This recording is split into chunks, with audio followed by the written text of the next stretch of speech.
It sounds like the setup for a comedy sketch. A group of battle-hardened soldiers armed with machine guns rolling into the Australian outback to fight birds. But it wasn't a joke. In 1932, Australia really did go to war against emus, and the emus won. To understand how one of the strangest military operations in history ever happened, we have to go back to a very tense moment in Australian history. The Great Depression had just hit. Unemployment was soaring, and thousands of veterans who had fought in World War I were struggling to survive. The government offered them land in Western Australia, vast, dry farmland, as part of a resettlement program. The idea sounded patriotic. The men who fought for the country would now help feed it. But there was one big problem. The land they were given was almost impossible to farm. Poor soil, little rain, and isolation made it a brutal life. By 1932, these struggling farmers had managed to grow wheat, just barely. But as harvest time came, they realized they had a new problem. A problem with feathers, long legs, and a very bad attitude. Tens of thousands of emus, large, flightless birds native to Australia, suddenly appeared in the region. They were migrating after their breeding season, looking for food and water. To the emus, the wheat fields looked like heaven. To the farmers, they looked like a nightmare. The farmers had never seen anything like it. Emus could run up to 50 kilometers per hour, crush fences, and devour crops in minutes. Some reports said over 20,000 emus invaded the farmlands. They destroyed fences, trampled fields, and let rabbits in, which only made things worse. The farmers were desperate. They tried scaring them off, shooting them, even building barriers. Nothing worked. So, they went to the government with an idea that sounded ridiculous. But to them, it was deadly serious. They asked for help from the military, and the government actually agreed. In November 1932, Major Gwynedd Purves Meredith of the Royal Australian Artillery was sent to Western Australia with 2 soldiers, 2 Lewis machine guns, and 10,000 rounds of ammunition. Their mission, to eliminate the emu threat. It was called a culling operation, but the press soon found a better name for it, the Great Emu War. Major Meredith was a career soldier. He'd served in World War I and had seen real combat, but even he probably didn't imagine his next battlefield would be full of giant birds. Still, he took the mission seriously. The plan was simple: find large groups of emus, drive them into range, and open fire. But, as it turns out, the emus were a lot smarter and faster than the army expected. The first encounter took place near the small town of Campion. Meredith and his men set up their guns and waited. A group of about 50 emus appeared in the distance. The soldiers opened fire. The birds scattered immediately, running in all directions. Only a few were hit. The rest vanished into the bush.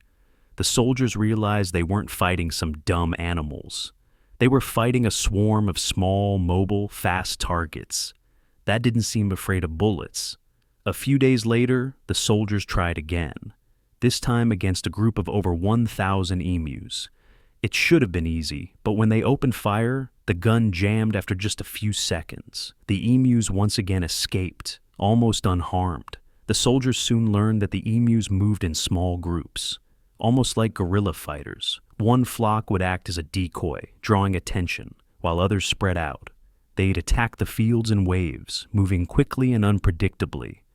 It was as if they had a battle plan. Farmers joked that the emus had generals.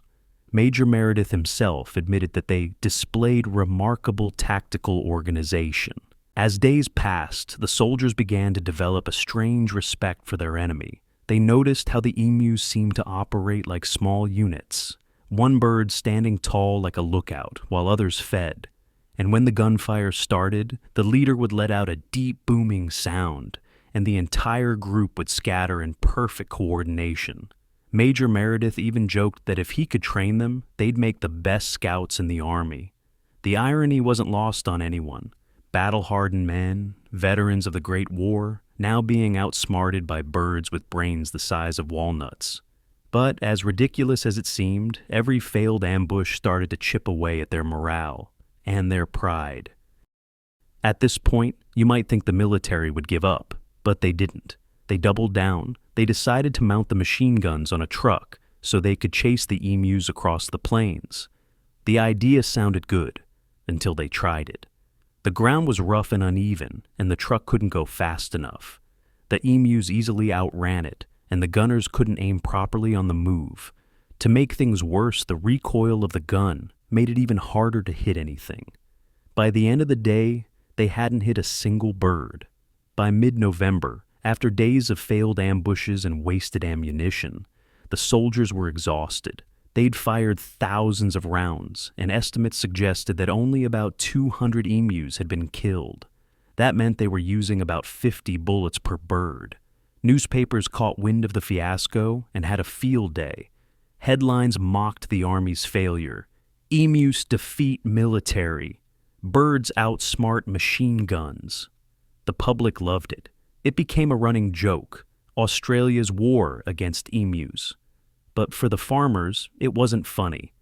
Their crops were still being destroyed, and no one knew how to stop it. After a month of humiliation, the military withdrew. Major Meredith himself took it with humor. He once told reporters, half serious and half joking, "If we had a division of emus in the army, we could face any army in the world. They can face machine guns with invulnerability." He wasn't wrong. In their own way, the emus really did win. But there's another layer to the story that people often overlook. The Emu War wasn't just a weird footnote, it reflected a deeper struggle happening in Australia at the time. The Depression had left many people desperate. The government was clumsy, and rural Australia felt ignored. The farmers weren't villains. They were broke veterans trying to survive in a system that had abandoned them. And the emus. They were just doing what nature programmed them to do. Follow food and water. It was never really a war. It was a collision between human need and the natural world. And maybe that's why the story still resonates. It's funny, yes, but it's also a reminder that sometimes the line between tragedy and comedy is very thin. When humans try to dominate nature without understanding it, nature often has the last laugh. Nearly a century later, the Great Emu War still stands as one of the strangest and most unforgettable episodes in modern history. Not because of who fought, but because of who won. So next time you see an emu, remember, you're looking at one of history's most undefeated warriors. A bird that faced machine guns and won. If you enjoyed this bizarre slice of history, don't forget to like, subscribe, and share, because stories like this prove that the past is often stranger than fiction.